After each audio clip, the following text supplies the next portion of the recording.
তবে সাথে সাথে আর একটা ঘোষণা দেন, এই মুমিন, তোমাদের মধ্যে আবার কিছু ভিআইপি আছে। ভিআইপি কারা? আল্লাহ বলেন ওয়াল্লাযীনা উতুল ইলম, যাদেরকে ইলম দেওয়া হয়েছে, ঈমান তো আছে আবার ইলমও পেয়েছে। আল্লাহ পাক বলেন মুমিনের উপরে ইলমওয়ালার মাকাম অনেক স্তর উপরে। কতগুলি স্তর উপরে? রাসের ইসফি ইলমি তাফসীর ইবনে আব্বাস রাদিয়াল্লাহু তাআলা আনহু বলেন ৭০০ দারাজাত, ৭০০ স্তর উপরে একজন মুমিনের চাইতে একজন আলেমের মাকাম। কয়শো স্তর? একটা স্তর কতটুকু উঁচা? আমরা যে যখন ওই যে উপর তালায় উঠি, সিঁড়ি যেমন ৬ ইঞ্চি উঁচা উঁচা, এই এতটুকু উঁচা, এরকম ৭০০ দরজা। হযরত ইবনে আব্বাস রাদিয়াল্লাহু তাআলা বর্ণনা করেন এক একটা দরজা হলো ১০০ বছরের রাস্তা। একটা দরজা এরকম কয়টা দরজা? ৭০০ দরজা উঁচা হলো একজন আলেমের অবস্থান একজন ইমানদারের উপরে। আলেমকে আল্লাহ তাআলা কোথায় তাকে স্থান দিয়েছেন এটা বুঝবার জন্য কোরআন শরীফের আর একটা আয়াতই যথেষ্ট। আর আয়াত বলতে হবে না, বহু আয়াত আছে। আল্লাহ তাআলা বলেন শাহিদাল্লাহু আন্নাহু লা ইলাহা ইল্লাহু ওয়াল মালাইকাহ ওয়া উলুল ইলমি কাইমান বিল কিসতি লা ইলাহা ইল্লাহু আল আজিজুল হাকীম। এইখানে আল্লাহ তাআলা একটা বিষয়ে আল্লাহর নিজের জবানে ৩টা সাক্ষীর কথা উল্লেখ করেছেন। কয়টা বিষয়? একটা বিষয়। সাক্ষী কয়টা? ৩টা। কোন বিষয়ের ৩টা সাক্ষী? আল্লাহ। তাহলে তো বলতেই হবে তাম পৃথিবীর মানুষের মুক্তির মূল মন্ত্র যেটা, তাম পৃথিবীর মানুষের মুক্তির মূল মন্ত্র যেটা, সেটা হলো তাওহীদ। কথা বলেন, তার নাম কি? একত্ববাদ। আল্লাহ পাকের একত্ববাদ।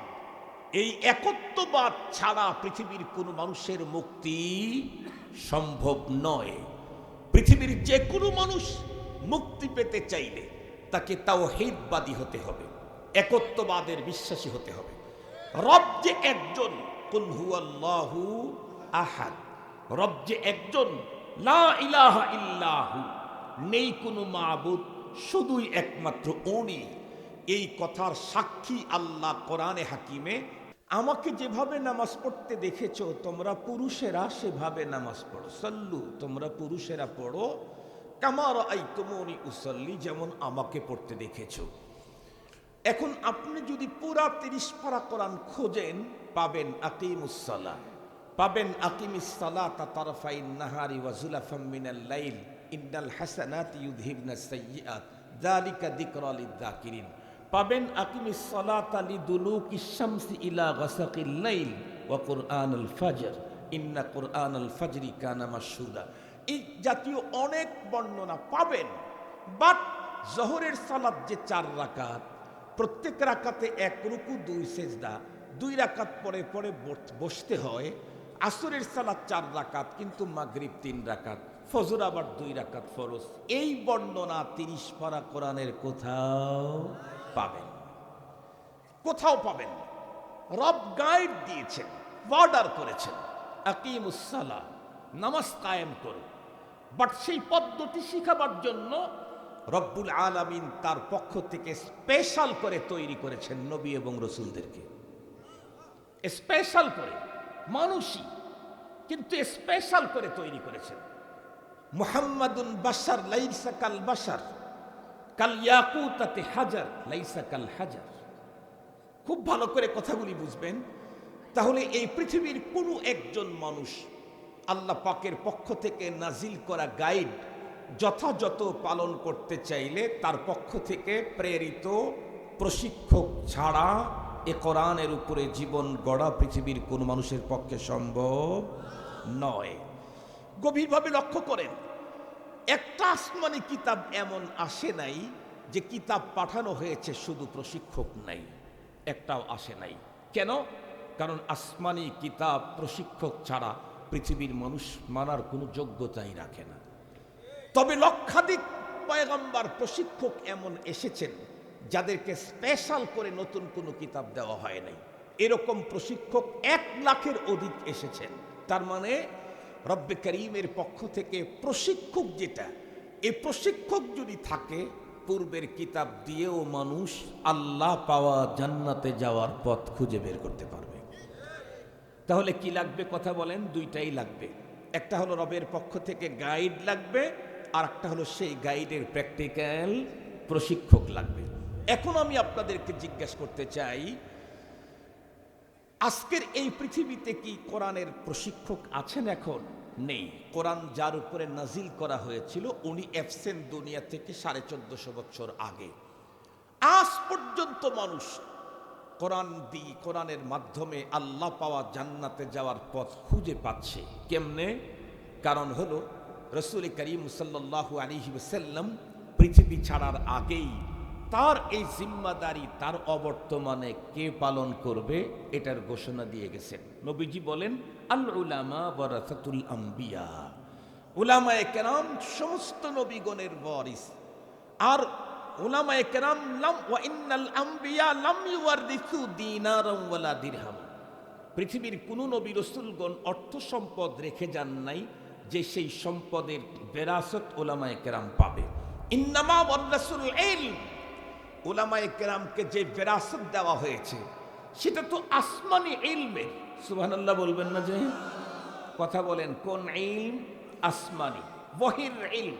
ইন্নামা ওয়ারাসুল ইলম, উলামায়ে কেরামকে তো বিরাসত দেওয়া হয়েছে আসমানি গ্রন্থের, ওয়াহির ইলমের।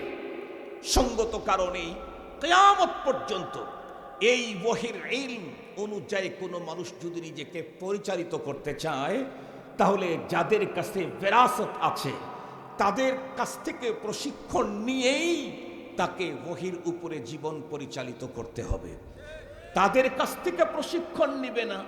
নিজে বড় পণ্ডিত, বড় ভাষাবিদ, বড় তথ্যবিদ, বড় চেয়ার পাওয়ার, বড় দক্ষতার কর্মঠ, এগুলি দিয়ে কখনো দ্বীনি কাজ চলতে পারে না।